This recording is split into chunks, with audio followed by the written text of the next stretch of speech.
हमारी श्री जी की करुणा ऐसी बरसती, ये नहीं कि यहाँ कुछ जंतुर कोई प्रसाद कुछ भी नहीं मिलता यहाँ, लेकिन आप जाइए और आपको वो चीज मिलेगी जो कहीं नहीं मिलेगी। कभी सोचा नहीं था गुरु जी ऐसा भी जीवन आएगा। बड़ा मतलब माँ बापों को भी बड़ा दुख होता था, पर आज इतने खुश है वो बहुत ज्यादा। जैसे आप शराब पी रहे थे, उस समय आपकी माँ आपको कड़ुआ बोल दे तो हो सकता है आप हाथ उठा दो, क्योंकि आपका दिमाग राक्षसी भाव से युक्त है। अभी बोलते हैं कि अब क्या इतना बड़ा भगत बन गया, 5वें दिन वहां वृंदावन जाता है।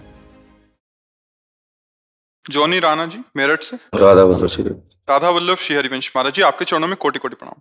महाराज जी श्री जी की कृपा और आपके आशीर्वाद से पूरा जीवन बदल गया। महाराज जी पहले जीवन बहुत बिगाड़ लिया था, शराब का नशा बहुत करने लगा था, जिसके कारण पूरा परिवार बहुत दुखी रहता था। मुझे भी बहुत दुख होता था कि मैं ऐसा क्यों कर रहा हूँ, फिर भी मैं ऐसा करता था। दारू के बिना मैं रह नहीं सकता था, परंतु गुरुदेव आपने पूरा जीवन ही बदल दिया। आज दारू को देखकर मुझे नफरत होने लगी है, लहसुन प्याज तक छोड़ दिया। महाराज धन्यवाद आपको जो आपने सुनकर अपने जीवन का परिवर्तन किया। भगवान की विशेष कृपा आप में है जो आपने जीवन को संभाल लिया, नहीं तो ये जीवन थोड़े दिनों के बाद आप रोगग्रसित हो जाते हैं, थोड़े दिनों के बाद आप शक्तिहीन हो जाते हैं, आपके अंदर शक्ति नहीं रह जाती कि मैं इन व्यसनों को त्याग दूं। फिर वो जीवन कलह और अशांति का जीवन, भारी चिंता का जीवन। इसलिए धन्यवाद है कि आपने अपने जीवन को संभाला, आप कंठी बांध लिए, आप भगवान के निज जनों की गणना में आने लगे। बहुत बढ़िया बात है, आप आगे बढ़िए। और जितना आध्यात्मिक सहयोग है, हम आपको सच्ची कहते हैं, यहाँ ऐसे आशीर्वाद नहीं दिया जाता, लेकिन यहाँ बिना आशीर्वाद के जाओगे नहीं, ये भी बात समझ लेना। ये यहाँ की एक महिमा तुम्हें हम आंतरिक बता रहे हैं। हमारी महारानी जी की, लाडली जी की, तेरे दरबार की आली निराली शान ये देखी, सखावत खुद तेरी गलियों में चक्कर काटते देखा, फैलाया हाथ जिसने तेरे दरबार में आकर, तुझे देते नहीं देखा मगर झोली भरी देखी। हमारी श्री जी की करुणा ऐसी बरसती, ये नहीं कि यहाँ कुछ जंतुर कोई प्रसाद कुछ भी नहीं मिलता यहाँ। प्रगट में कुछ आपको क्या मिला? प्रगट में कुछ नहीं मिला, लेकिन आप जाइए और आपको वो चीज मिलेगी जो कहीं नहीं मिलेगी। केवल श्री जी के चरणों की कृपा से आपका परिवर्तन होगा, आपको एक आध्यात्मिक उन्नति मिलेगी, आपको एक आनंद मिलेगा, एक दिव्यता मिलेगी। वो श्री जी की कृपा से मिल रही, सबका परिवर्तन होगा। अगर सुनोगे ध्यान से, चलोगे, तो आपको शब्दों से ही शक्ति मिल जाएगी, शब्दों से ही आशीर्वाद मिल जाएगा, क्योंकि केवल उद्देश्य एक ही है कि जब तक इसमें श्वास रहे तब तक परिवर्तन हो, सबका मंगल हो, सब स्वस्थ रहे। अगर अभी उद्देश्य बदल जाए, अभी एक भी शब्द का प्रभाव नहीं पड़ेगा, ये भी बात जान लो। ये जो प्रभाव पड़ता है ना, इसका उद्देश्य, केवल उद्देश्य से प्रभाव पड़ रहा है। जीवन का जो तप है, जो भजन है, जो साधन है, जो गुरु कृपा है, उसका उद्देश्य बन गया हमारे देश का, हमारे विश्व का मंगल हो, सब जन का परिवर्तन हो। तो वही शब्द जाता है और परिवर्तन कर देता है। और आपको धन्यवाद कि आप उस शब्द को सुनकर उसका आचरण में उतारे, आप गंदे आचरणों को त्यागा, हमारा सहयोग दिया, तो हमारी बात सत्य हुई, हमारा उपदेश देना धन्य हुआ, तो हमारा जीवन धन्य हुआ और आपका भी जीवन धन्य हुआ। आप खूब मस्ती से चलिए। कभी सोचा नहीं था गुरु जी ऐसा भी जीवन आएगा।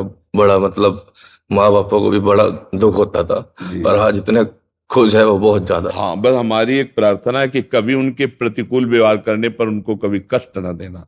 माता पिता जैसा देवता इस पृथ्वी में और कोई नहीं है। जिसने अपने माता पिता को पूज लिया, उसको सुख पहुंचा दिया, वो जिंदगी में कभी दुखी नहीं रहेगा और भगवान की कृपा रहे। हमें लगता है वयोवृद्ध माता पिता को भगवान की तरह पूजा करनी चाहिए। आज का हमारे नए भाई लोग समाज में नहीं जानते हैं, हाथ उठा देते हैं, उनको गाली देते हैं, उनको कष्ट देते हैं। भगवान बचावे, वो बहुत बड़ी बुरी ये राक्षसी बुद्धि। माने मात पिता नहीं देवा, साधुन ते करवावे सेवा, जिनके ये आचरण भवानी ते निश्चर सम जानो। वो राक्षसी बुद्धि बढ़ रही, इसलिए अध्यात्म की बहुत जरूरत हमारे समाज को है, क्योंकि इस राक्षसी बुद्धि का निदान अध्यात्म से होता है। जैसे आप शराब पी रहे थे, उस समय आपकी माँ आपको कड़ुआ बोल दे तो हो सकता है आप हाथ उठा दो, क्योंकि आपका दिमाग राक्षसी भाव से युक्त है। फिर भले आप रो, पैर पकड़ो बाद में, लेकिन उस समय आप गलत व्यवहार कर सकते हैं, आप मार सकते हैं, आप गाली दे सकते थे। तो भगवान ने बचा लिया। और अब खूब माता पिता की सेवा करो, नाम जप करो, और ऐसे मित्रों का ज्यादा संग ना करो जो तुम्हें गलत में फिर डाल दें।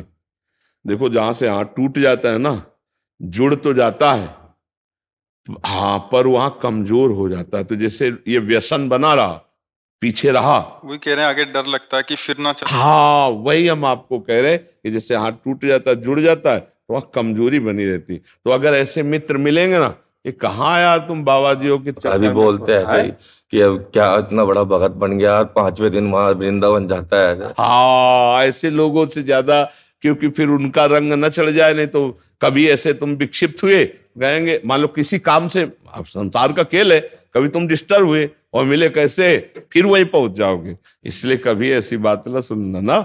हाँ, अब तो बुद्धि ऐसी होगी जी, दिल और दिमाग हृदय सब यही रहता है जी, बस पूरा 24 घंटे राधा बहुत राधा राधा कृपा है, राधा। बहुत कृपा है।